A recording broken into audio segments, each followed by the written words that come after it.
Hello guys, welcome back to Nisha's world channel. Nisha's world ചാനലിലേക്ക് എല്ലാ കൂട്ടുകാർക്കും സ്വാഗതം. എന്തൊക്കെയുണ്ട് കൂട്ടിയ വിശേഷങ്ങളൊക്കെ? സുഖം തന്നെയല്ലേ? എല്ലാവരും സുഖമായിട്ടിരിക്കുന്നു എന്ന് വിചാരിക്കുന്നു. ഇന്നിപ്പോ വൈകിട്ട് നമുക്ക് കറി വെക്കാനുണ്ട് കേട്ടോ.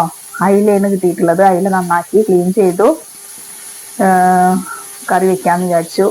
നാളികേരം കരച്ച് നാളികേരം, ചുവന്നുള്ളി, അതുപോലെ എന്താ ചുവന്നുള്ളി, പെരിഞ്ചീരകം ചേർത്തിട്ടാട്ടോ നാളികേരം അരച്ച് മീൻ കറിയിലേക്ക് തയ്യാറാക്കുമ്പോൾ മിക്കവാറും വലിയ ജീരകല്ലേ അതുണ്ടായിരിക്കും. പച്ചക്കറിയൊക്കെ ആണെങ്കിൽ സാധാ നമ്മളുടെ നല്ല ജീരകം. അപ്പൊ പെരിഞ്ചീരകം ചിലർക്ക് ആ ടേസ്റ്റ് ഇഷ്ടമുണ്ടാവില്ല. എനിക്കൊക്കെ എൻ്റെ വീട്ടിൽ അങ്ങനെയാണ് മത്സ്യ കറി വെക്കുന്നത്. അപ്പൊ അങ്ങനെ ശീലിച്ച കാരണം ആ ഒരു ടേസ്റ്റ് ഇഷ്ടമാണ്. അപ്പൊ പെരിഞ്ചീരകമൊക്കെ ഇട്ട് അരച്ചു, നാളികേരം അരച്ച് കൂട്ടി വെച്ചു. പിന്നെ മാങ്ങാത്തോലും കൂടെ ചേർത്തിട്ടാണ് നാളികേരം അരച്ചിട്ടുള്ളത്. ഇന്നിപ്പോ ഒരു ചേഞ്ചിന് മാങ്ങാത്തോലാവാന്ന് വിചാരിച്ചു. മാങ്ങാത്തോല് ചൂടുവെള്ളത്തിലൊന്ന് ഇട്ട് വെക്കുക. ഒരു 2-3 മിനിറ്റ് കിടന്നാൽ തന്നെ അതൊന്നും സോഫ്റ്റ് ആയി കിട്ടും. എന്നിട്ട് നമ്മൾ നാളികേരം അരയ്ക്കുമ്പോഴും അതിന്റെ കൂടെ ഇട്ട് കഴിഞ്ഞാൽ അരഞ്ഞു കിട്ടും. ആ മീൻകറിക്ക് ഒരു പ്രത്യേക സ്വാദാണ് കേട്ടോ. നല്ല ടേസ്റ്റ് ആയിരിക്കും. അപ്പൊ വീട്ടിൽ പോകുമ്പോ അമ്മ അതിങ്ങനെ സ്റ്റോക്കാക്കി വെക്കും.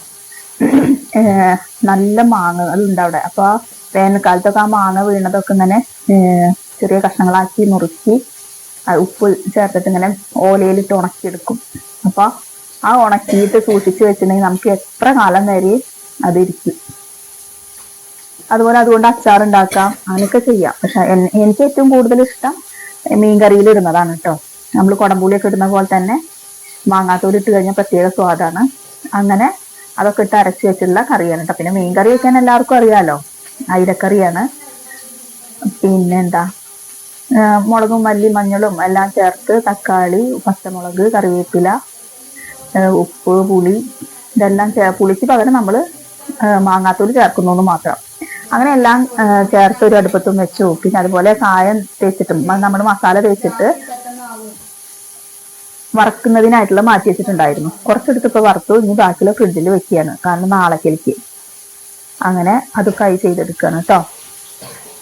മീൻകറി ഒരു പ്രത്യേക വികാരം തന്നെയാണ് അല്ലെ. മീൻകറി നമ്മളിങ്ങനെ കഴിച്ച അയിലക്കറിയൊക്കെ പ്രത്യേകിച്ചും നല്ല രീതിക്ക് നാളികേരമൊക്കെ അരച്ച് ചേർത്ത് തയ്യാറാക്കിയാൽ പ്രത്യേക സ്വാദാണ് ചോറിലേക്ക്.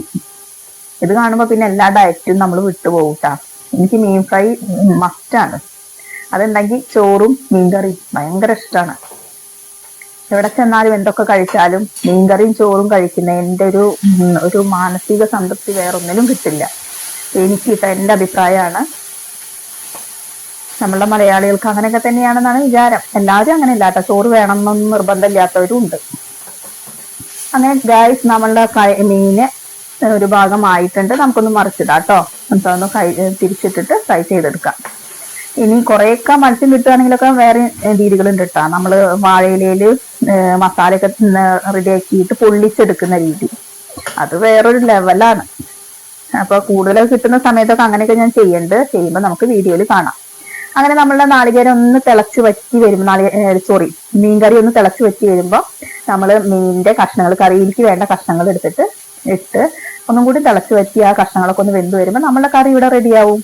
അങ്ങനെ കഴിഞ്ഞാൽ നമുക്ക് ചെറിയ ഉള്ളി അരിഞ്ഞിട്ട് അത് തൂമിച്ചെടുക്കാം. അപ്പൊ ഇന്ന് ഇത്രയേ ഉള്ളൂ. Okay, by.